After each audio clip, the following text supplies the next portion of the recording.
امبارح على الديسكورد كان في حد بيكلمني على ان اكونته اتسرق. قال لي ان كان في حد بيفتح الاكونت معاه وبعد فتره سرقه. فانا كنت حابب احكي عن تجربه حصلت معايا، وهي ان اكونت كان اتسرق وانا اللي فكيت كل الروابط بايدي للي سرقه. هو غباء طبعا، لكن الواحد اتعلم وفي نفس الوقت الحمد لله الاكونت رجعته. المهم لما الاكونت اتسرق انا استعوضت ربنا وخلاص. وبعد يوم او اتنين واحد صاحبي قال لي ما تبعت للدعم بتاع اللعبه يمكن يساعدوك. اكيد قلت له مستحيل بسبب ان انا غيرت كل الروابط بايدي للي سرقه. فقال لي جرب مش هتخسر حاجه. وانا فعلا كلمت الدعم وما عداش ساعات والاكونت كان معايا تاني. والموضوع ده مقلق جدا لاي حد بيشتري اكونت، لان صاحبه ممكن يرجعه بسهوله عادي. المهم هقول لك الاكونت رجع ازاي.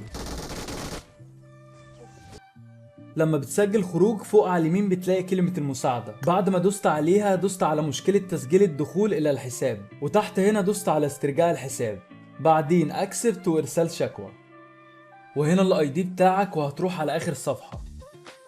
السؤال الاول هتحدد شاركت حسابي مع شخص اخر، والتانية لا يمكنني تسجيل الدخول الى حسابي، واسئله مهمه زي اخر مره فتحت حسابك فيها. دي تحاول تعرفها من اي شات قديم او دور على شات اللي سرق. بطريقتك طبعا هتعرف اخر مره فتحت فيها الاكونت، يعني اسئله معظمها سهل تعرفها. وهنا تحدد جهازك، ولو مش موجود اختار اذر. ومن الاسئله اللي لازم تركز فيها هو الربط اللي كان موجود واتفك.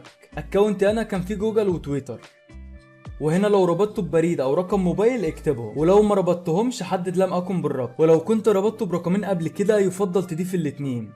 هنا هتضيف اسمائك اللي غيرتها من ساعة ما عملت الاكونت. انا كتبت 2 اللي انا كنت فاكرهم من اصل 4 تقريبا، وده على رانك وصلت له الفترة اللي الاكونت اتسرق فيها. ودي اكتر خريطة انت لعبتها.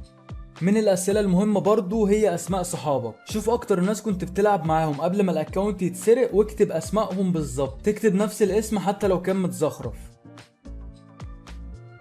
السؤال ده بقى صعب شوية لكنه مهم جدا. هتحدد تاريخ اي شحن انت شحنته اخر سنة. لو انت اللي بتشحن لنفسك وفتحت موقع ميد سباي هتلاقي الشحنات بتاعتك بالتاريخ، ولو بتشحن من حد فبنسبة كبيرة هتلاقي شات يعرفك التاريخ. حاول اقل حاجة تضيف شحنتين حتى لو 60 يو سي.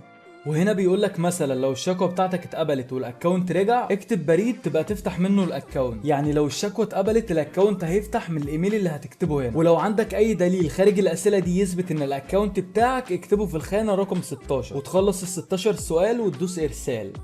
الاسئله معظمها سهله، واللي ما تعرفوش حاول تدور في اي سكرين او شات قديم. بعد ما عملتها لنفسي ما عداش بالظبط 4 ساعات والشكوى اتقبل، ولقيت الاكونت مربوط بالبريد اللي انا كنت كاتبه في الاخر. والموضوع ده مشكله لاي حد بيشتري اكونت لان صاحبه يقدر يرجعه. وبس كده الفيديو انتهى، واشوفكم على خير ان شاء الله. ايه ده؟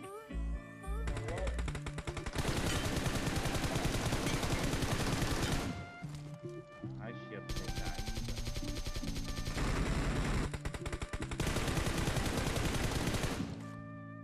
يا ابن اللعيبة. هو بجد انا كل ده خدت